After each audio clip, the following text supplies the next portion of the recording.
In a changing climate, the stakes for accurate Earth system prediction could not be higher.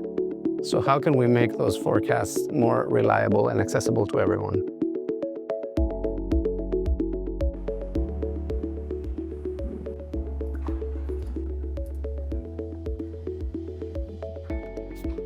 Hello. Hi, it's good to see you. Good to see you too. How are you? Doing good.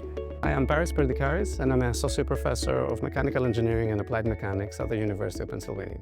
With Aurora, we're trying to address a fundamental challenge in Earth system prediction. How do we design and develop forecasting tools that are very reliable and accurate, accessible to everyone, and require very little computational resources? Aurora is a foundation model. It's basically a large neural network.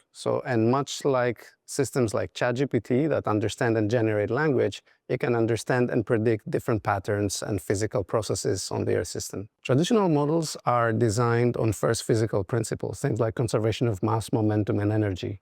Aurora, on the other hand, is not directly using those physical principles, but instead it relies on observations and data. Aurora learns from a very diverse set of geophysical data, including forecasts, including observations, including what we call analysis and reanalysis data, which is basically a reconstruction of historical weather patterns we have access to. An exciting result is that for the first time, we showed that an AI system can actually outperform all operational centers for hurricane forecasting. Aurora, trained only on historical data, was able to correctly forecast all hurricanes in 2023, more accurately than operational forecasting centers. Another interesting result is the prediction of air quality in atmospheric chemistry. This is interesting from a scientific standpoint because the Aurora model was pre-trained only on data pertaining to atmospheric dynamics, but now we ask it to generalize during fine-tuning to a new scientific domain, which is atmospheric chemistry.